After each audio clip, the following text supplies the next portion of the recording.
Namaskar and welcome to Sansad Television. I am Vishal Dahiya and you're watching our show Perspective, where we bring you detailed analysis of key national and international issues. Today we're going to talk about India's resilient economy. Now, even as it predicted a gloomy outlook for the global economy, the World Bank has said that Indian economy is expected to grow at the rate of 6.6% in fiscal year 2023-24. It further says that India is expected to be the fastest growing economy among the 7 largest emerging market and developing economies. According to the World Bank, the key challenge for policymakers around the world is to lower the likelihood of a global recession, especially one that could result from rapid and synchronous monetary policy tightening that causes widespread financial stress. Now, addressing the Madhya Pradesh Global Investor Summit on Wednesday, Prime Minister Narendra Modi said institutions and credible voices that track the global economy have unprecedented confidence in India. The National Statistical Office, NSO, in its first advance estimate of economic growth for the current financial year, that is 2022-23, has pegged that Indian economy will grow at 7%. So we'll try and understand as to what makes Indian economy so resilient and what are the key challenges given the gloomy outlook which the World Bank has projected for the global economy and what it needs to be done at India's level and at global level as well. And for more on this, we're joined by a distinguished panel of experts. Let me first introduce them to you, beginning with Shubhmoy Bhattacharjee here with us in the studio, consulting editor, Business Standard. Welcome, Shubhmoy. We're also joined by Mr. Dharmendra Kumar. He's the former Executive Director for India in the World Bank, and Mr. Anand Singh Bhal, former Principal Economic Advisor, Government of India, is also with us. Welcome, both of you gentlemen also. I'll begin with you, Shubhmoy, and let's start by, picking up some key highlights from that World Bank report, what it says about India, other emerging, economies as well, and most interestingly, about developing economies as to how recession is now unavoidable situation in most of them. Well, that's where the point is. The world economy, there are so many moving parts that, frankly speaking, any report that's looking at more than a quarter ahead is likely to run into problem. Because the changes are not like, sequence. They're sort of going up and going down. And that is creating a problem. Like, for instance, day before yesterday, Goldman Sachs has said that Europe possibly is not going to be in recession. So this is a problem that we have to really handle in terms of the ability of the economies by looking at themselves rather than by looking at forecasts from outside. If I look at the Indian economy, what is it that I look? Well, again, going into FY23, FY24, there are no domestic headwinds, particularly excepting the private final consumption expenditure at the lower end of the income bracket. Okay. The problem that is coming along is from the global headwinds. Both the natural gas prices have come down, but they could jolly well go up because essentially it's a question of a trade-off. And the other thing that's happening is when you have a recession globally in lots of economies or near recession condition, obviously exports will not rise. Now that is the two major challenge. Indian exports to USA, to EU, to Africa, name it, will be affected by the fact that these economies are not really pushing up. So the government of India is doing right. It's balancing its budget. It's not taking any, what I should call, fancy steps. Its fiscal deficit is expected to be 6.4% as it has predicted. There'll be some rationalization of expenditure subsidies, but there will also be the problem that all the, and the direct taxes and indirect taxes are both rising far ahead of budget expectations, budget projections. But the problem that will be coming will be that there is no tailwind coming from abroad. Okay. So all the support has to be provided and created by the state and the central governments. Domestically itself. It will have to be built within the economy, within the structure, our own indigenous structure here as well. Let me bring in the other two panelists here as well. I'll start with you, Mr. Bhal. In terms of what the report says, that's one part. And of course, as Shubhmoy was saying, there are various reports which keep on coming from these rating agencies and organizations as well. And sometimes they do, make corrections on course also. But the key elements in terms of what the global economy is facing, and vis-a-vis that, how we in India, our economic growth is faring. We're on a right path right now. Seemingly, the projections are also pretty positive. And that, comes to the question, that brings us to the question. So what is making us so resilient? What is making our economy so resilient? This is a globalized world. It's almost like a global village. And India took on the geopolitical situation very well. The war in Ukraine didn't affect it too badly. Energy and food prices stayed within control. These developed countries, which went in for heavy retail inflation, which they were not used to, India, thanks to managing its fiscal side through fiscal prudence, managed its inflation well. And the macroeconomic fundamentals of the economy have been resilient, and they're standing up to the test of time. So industry is doing reasonably well. The core industries are doing reasonably well. Agriculture is doing reasonably well. So we didn't let the global sort of headwinds disrupt us. The geopolitical situation being what it is, the Ukraine war, the post-corona sort of effect, we took it on the chin, and keeping our strategic interests right, we managed the energy prices well. We managed our exports reasonably well, and our domestic production is also doing well.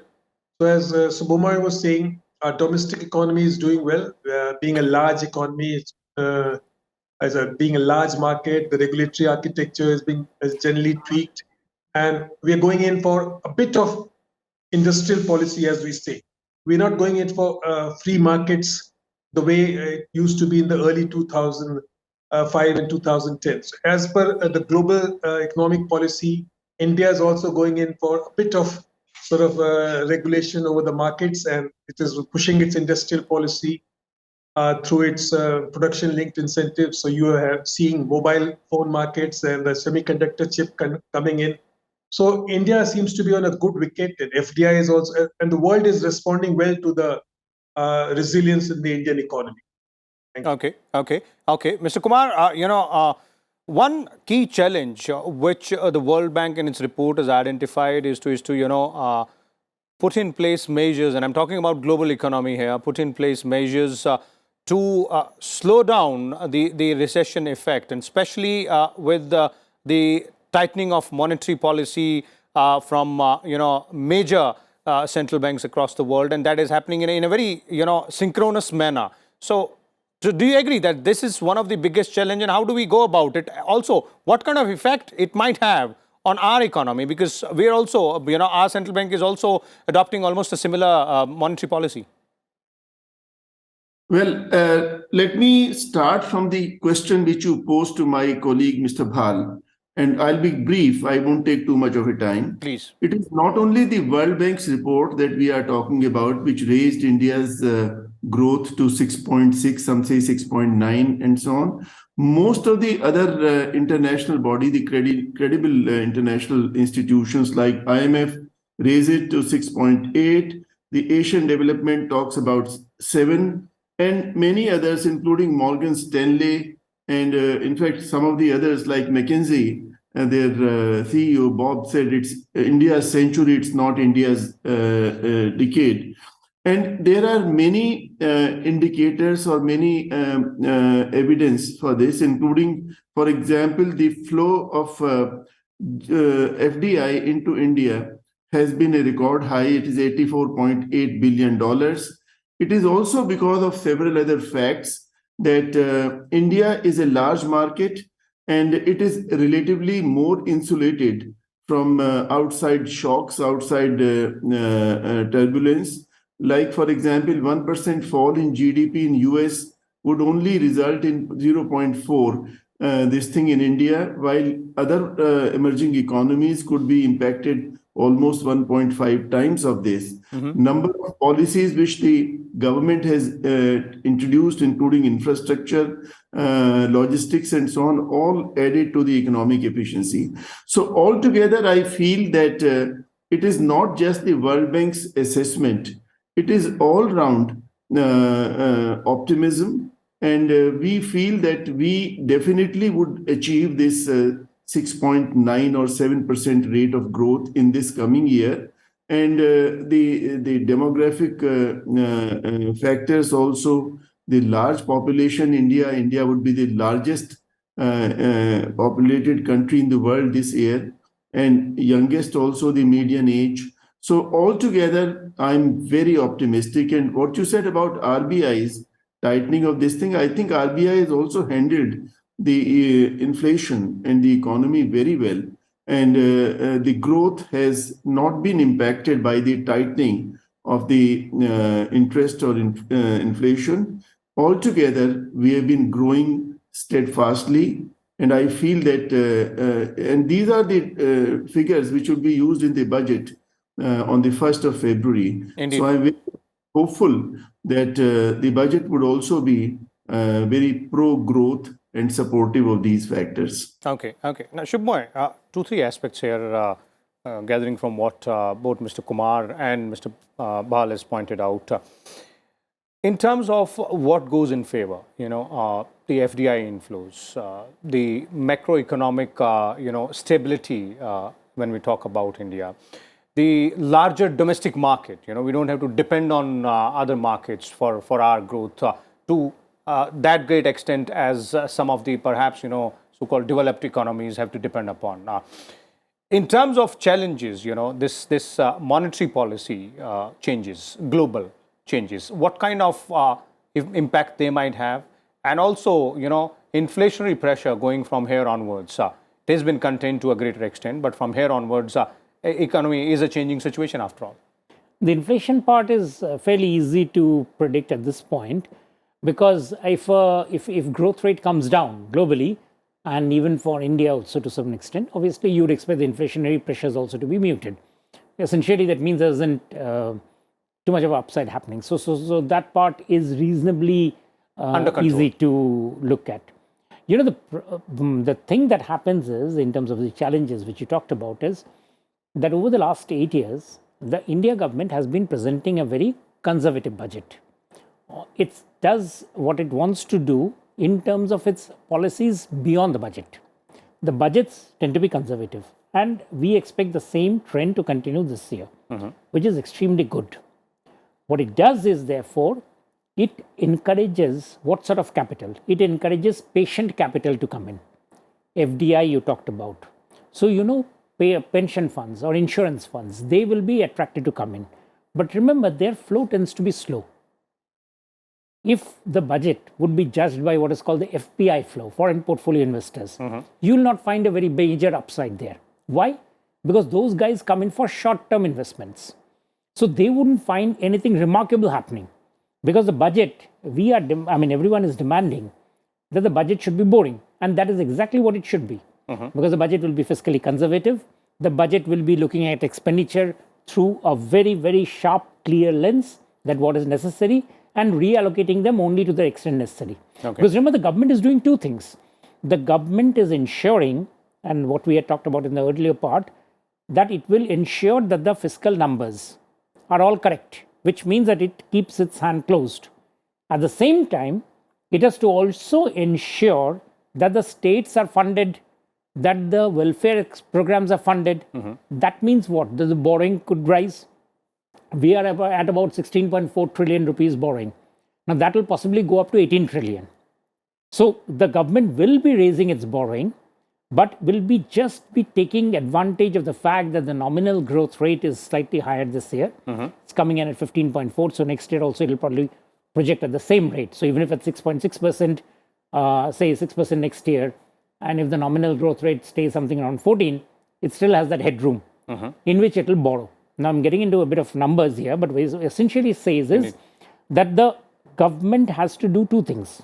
It has to present a boring budget, which is absolutely necessary, that all the numbers look exactly what the analysts would expect it to be, but at the same time, provide room for welfare spending.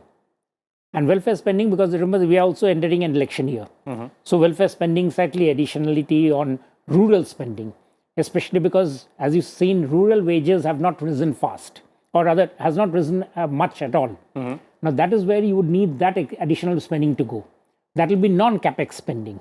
So the government will be spending more on capex, but would try to keep that additional extra expenditure to go into areas where there can be a sort of a immediate seeping in of additional income at the rural level. Now, this is a very tricky balance to do, which is why I use the word very conservatively. That's supposed to be, and it will be, and I fully expect the government to present a very staid, boring budget, which is actually necessary, because that is what is necessary, and that has actually been helping the government and the Indian economy to become what you have used the word resilient. That we have been resilient despite the shocks that have been thrown up by the world. There was a demand at one time, a couple of years ago, that India should spend like there's no tomorrow. And the Indian government did not spend. And by not doing it, it has actually proved itself right. It has not gone in the inflationary whirlpool. It is so these are very important things, and very important what I must call stabilizing measures that the government of India has put in. And to the extent the central government, state governments also have done their bit. And it's likely to continue on the same path as well, as you're pointing out. Shubhmoy, let me bring in Mr. Bhal here. Mr. Bhal, budget, of course, gives us an indication as to where are we heading for the next year, and perhaps, a larger plan for the next few years as well. And in these situations, these global situations, it becomes really important to look at the budget, as Shubhmoy was pointing out. So in your views, how do you expect, the kind of measures which the government might take, and also which needs to be taken at this point in time to ensure that we sustain the resilience of our economy and perhaps, stay prepared for the worst to happen at global level in the years to come as well? Okay, so let me just give the perspective. A budget basically that has two functions in the Indian context. One, it's a vehicle for policy, and second, the finance minister does an accountant's job of matching the revenues and expenditures. So as far as the second role goes, we all know it's going to be a boring budget. It's going to be fiscally conservative. There will not be a big expenditure surge in any way.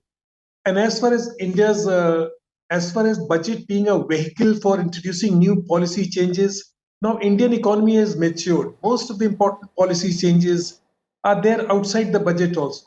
It is not of the earlier years when the whole country would wait for the budget to come and become a vehicle of important policy pronouncement. It doesn't work that way. The policy making now has become a continuous exercise, just like in the developed countries. So we don't look forward to the budget. We do look forward to the budget for some changes, but for no great path-breaking policy changes. So our policy structure is already in place. So you see, industry, you have the production-linked incentive, and the regulatory architecture is being tweaked for the capital markets, for data privacy and things like that. So we are already in a very mature position as far as economic policy goes.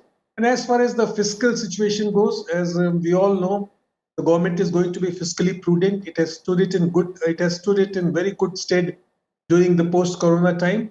And as we all keep hearing, it is expected to be a boring budget, being fiscally prudent. And that's the way it should be in a resilient economy. We don't expect any fireworks. This is not a small African economy where you look up to the finance minister to give you big fireworks in the budget. No, sir, that phase is over. India is now a mature economy, a policy is in place, and we don't expect any great fireworks in the budget.